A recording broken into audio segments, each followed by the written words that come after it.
Assalamualaikum warahmatullahi wabarakatuh. Saya Nurul Ain binti Muhammad Syukri dan Nuha binti Abdul Halim dari kelas 2 Irsyad ingin membentangkan tajuk yang dipilih oleh kami iaitu nutrisi.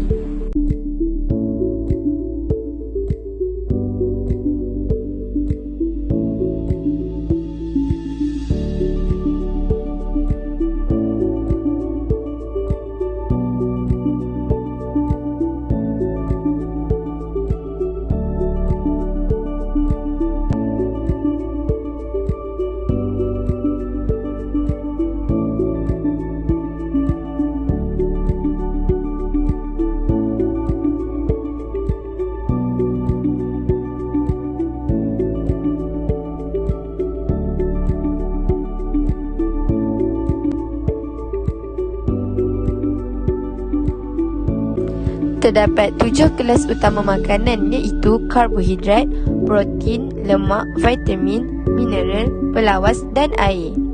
Kelas makanan pertama ialah karbohidrat. Apa itu karbohidrat? Karbohidrat mengandungi unsur karbon, hidrogen dan oksigen. Karbohidrat juga berfungsi membekalkan tenaga. Apakah sumber makanan karbohidrat? Sumber makanan karbohidrat ialah nasi, kentang, tepung, mi, roti dan gandum. Kelas makanan kedua pula ialah protein. Protein mengandungi unsur karbon, hidrogen, oksigen dan nitrogen. Protein berfungsi untuk pertumbuhan sel dan tisu baharu, pembaikan tisu rosak dan menggantikan sel-sel yang telah mati. Sumber makanan protein ialah daging, ikan, ayam, susu, kekacang dan telur. Bagi kelas makanan yang ketiga pula ialah lemak. Lemak mengandungi unsur karbon, hidrogen dan oksigen. Lemak terbentuk dari asid, lemak dan gliserol. Berfungsi untuk membekalkan 2 kali ganda jumlah tenaga, mengekalkan suhu badan dan bertindak sebagai pengangkutan vitamin A, vitamin D, vitamin E dan vitamin K. Sumber makanan bagi lemak ialah minyak, mentega dan lemak haiwan. Bagi kelas makanan yang keempat pula ialah pelawas. Pelawas terdiri daripada selulosa yang terdapat dalam dinding sel tumbuhan. Pelawas juga berfungsi untuk merangsang peristalsis dan mencegah sembelit. Contoh makanan bagi pelawas ialah oat, sayuran hijau dan buah-buahan. Kita beralih ke kelas makanan yang seterusnya iaitu mineral. Mineral merupakan makanan bukan organik yang diperlukan oleh badan. Mineral juga berfungsi untuk membina sel-sel baharu dan mengawal atur proses-proses bahan.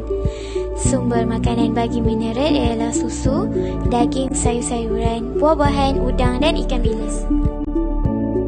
Kelas makanan yang keenam pula ialah vitamin. Vitamin merupakan sebatan organik yang tidak membekalkan tenaga. Vitamin berfungsi untuk mengekalkan kesihatan. Sumber makanan vitamin ialah bijirin, sayur-sayuran hijau, susu dan telur. Dan kelas makanan terakhir iaitu air. Air mengandungi unsur hidrogen dan oksigen. Air berfungsi untuk mengawal atur suhu badan, melarutkan bahan kimia serta medium pengangkutan oksigen dan nutrien ke dalam sel. Sumber makanan air ialah jus buah-buahan dan air mineral.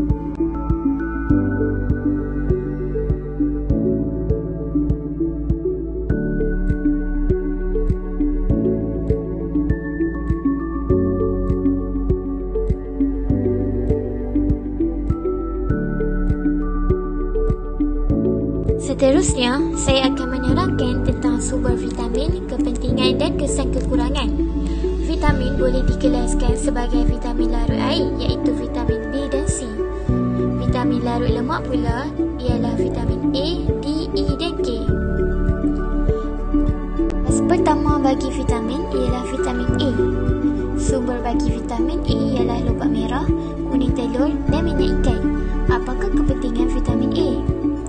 Vitamin A dapat memelihara kesihatan kulit serta mencegah rabun malam.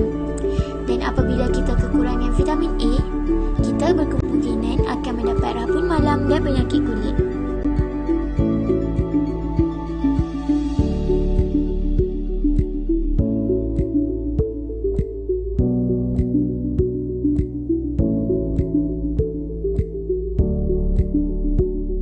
Seterusnya, vitamin B. Vitamin B biasanya terdapat di dalam bijirin, yeast, hati dan telur.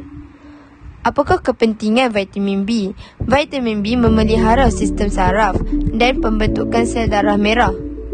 Jika kita kurang mengambil vitamin B, kita akan mendapat penyakit beri-beri dan anemia. Yang ketiga pula ialah vitamin C. Vitamin C biasanya terdapat di dalam buah-buahan dan sayur-sayuran. Vitamin C penting untuk meningkatkan ketahanan badan terhadap penyakit dan memelihara kesihatan kulit, gigi dan gusi. Jika kita kekurangan vitamin C, kita akan mendapat penyakit scurvy. Yang keempat pula ialah vitamin D. Telur, hasil tenusu, pendedahan kulit kepada cahaya matahari pagi mengandungi vitamin D. Vitamin D penting untuk membantu penyerapan kalsium dan pembentukan gigi dan tulang yang kuat. Jika kita kekurangan vitamin D, kita akan mendapat penyakit riket dan sakit gigi. Yang kelima pula ialah vitamin E. Vitamin E terdapat di dalam bijirin, kekacang dan sayuran hijau. Vitamin E dapat meningkatkan ketahanan badan dan memelihara fungsi sistem pembiakan.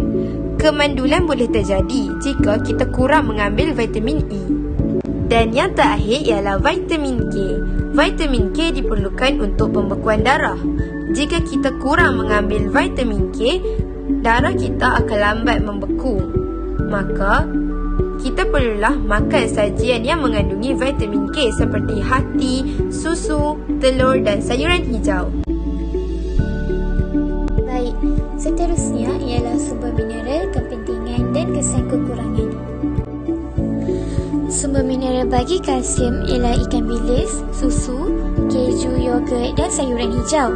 Kepentingannya pula ialah dapat menguatkan tulang dan gigi serta membantu pembekuan darah. Apabila kita kekurangan kalsium, kita akan mendapat riket dan osteoporosis. Bagi mineral yang kedua ialah natrium.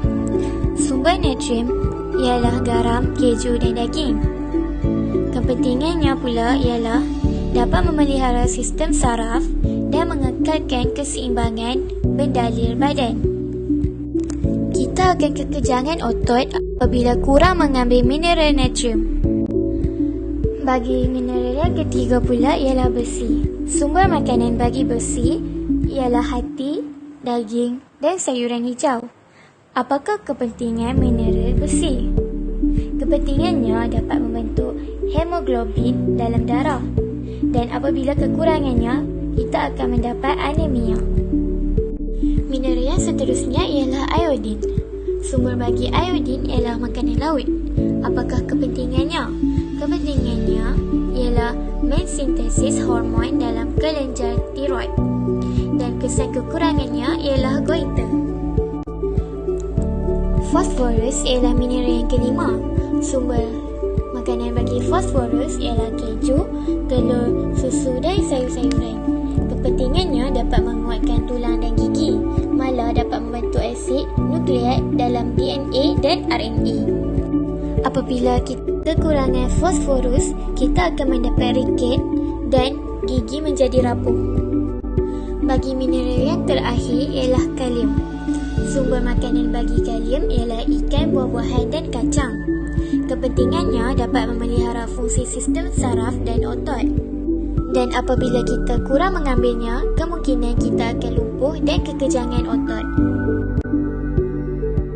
Gizi seimbang ialah pemakanan yang mengandungi kesemua 7 kelas makanan yang diperlukan oleh badan kita dengan kuantiti yang betul. Piramid makanan merupakan panduan jumlah pemakanan yang sihat.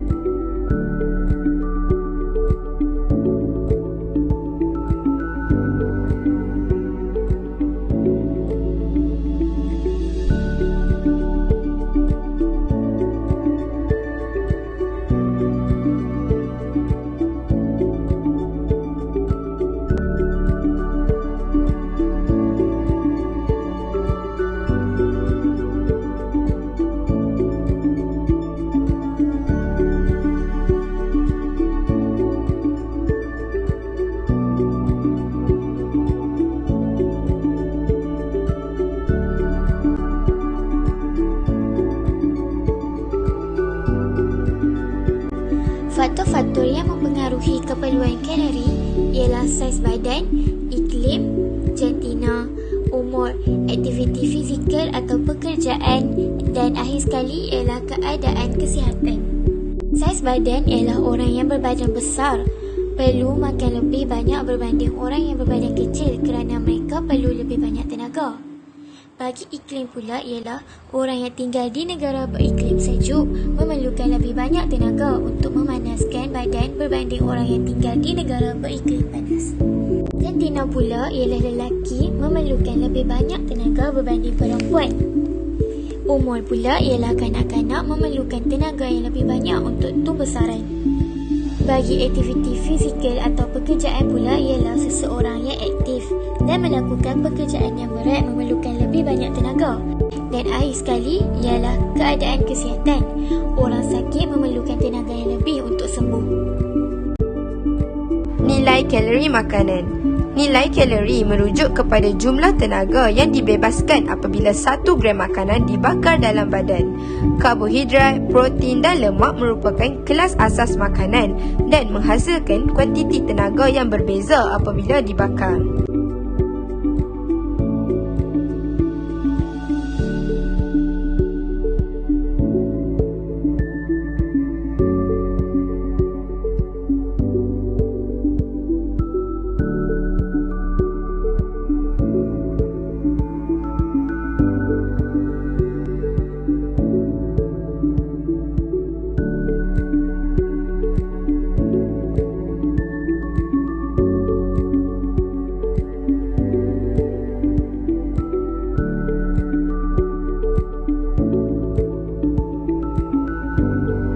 Seterusnya ialah merancang gizi seimbang dan kepentingan mengekalkan kesihatan. Kenapa merancang gizi seimbang penting? Kerana untuk mengekalkan tubuh badan yang cergas dan sihat. Bagi menerangi masalah kesihatan yang disebabkan oleh pemakanan dan gaya hidup, kita perlulah kurangkan pengambilan makanan berlemak, berminyak, garam dan bergula. Dan juga mengambil makanan yang seimbang dan minum air secukupnya setiap hari. Kita sewajarnya melakukan senaman dan tidak merokok. Sebagai info tambahan, kita perlu mendapatkan berat yang ideal. Oleh itu, kita perlu melakukan pengiraan indeks gizi badan iaitu BMI.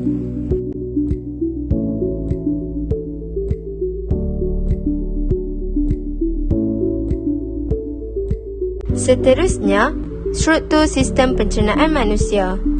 Terdapat 8 organ yang terlibat dalam sistem pencernaan manusia iaitu mulut, duodenum, usus kecil, usus besar, dubur, esofagus, perut dan rektum. Yang pertama, mulut. Makanan akan dikunyah kepada cebisan kecil oleh gigi. Amiles air liur akan mencernakan kanji. Yang kedua, esofagus. Makanan yang memasuki salur esofagus dikenali sebagai bolus. Proses peristalsis menolak bolus bergerak sepanjang esofagus ke perut. Asid hidroklorik dirembeskan oleh dinding perut. Asid hidroklorik berfungsi mengaktifkan enzim protes dan membunuh bakteria. Protes mencernakan protein. Makanan yang menjadi separa cecair dikenali sebagai kim. Kemudian, hati akan merembeskan hempedu dan disimpan di dalam pundi hempedu.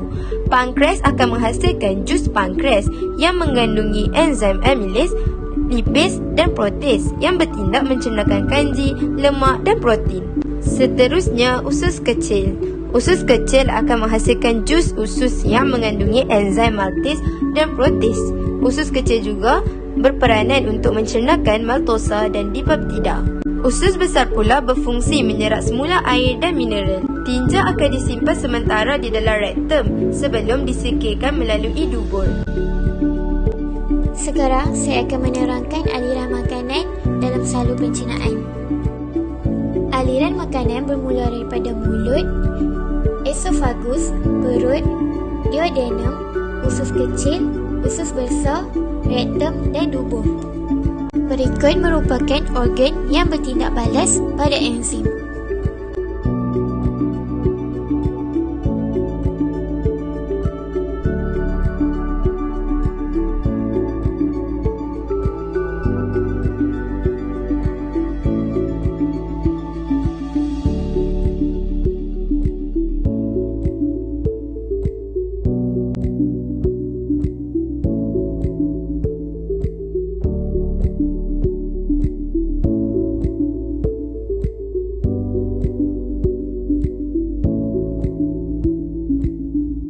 Kemudian, proses penyerapan dan pengangkutan hasil pencernaan serta penyahtinjaan.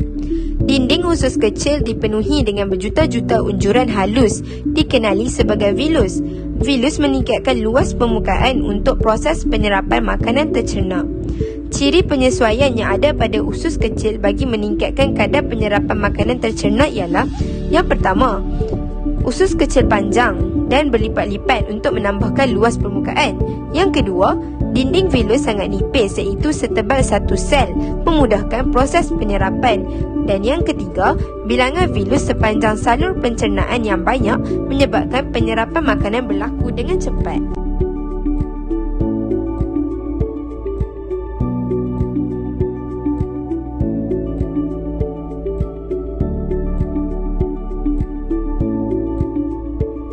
Struktur vilus. Pertama, nutrien bersaiz kecil seperti glukosa dan asid amino meresap melalui sel epitelium dan dibawa oleh darah ke hati dan kemudian ke sel badan.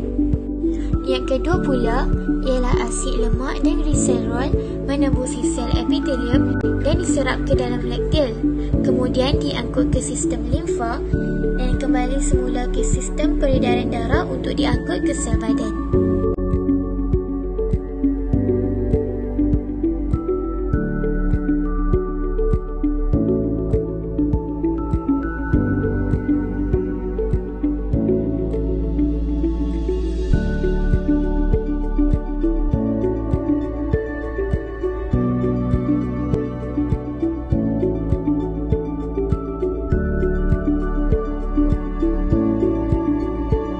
Berikut merupakan pemerhatian yang kita dapat berdasarkan eksperimen ini. Dalam eksperimen ini, usus kecil diwakili oleh tiub Visking, manakala darah dalam badan kita diwakili oleh air suling. Selepas 30 minit, hanya glukosa sahaja yang terdapat dalam air suling. Hal ini kerana molekul glukosa adalah lebih kecil berbanding molekul kanji. Maka, molekul glukosa dapat melepasi dinding tiub Visking.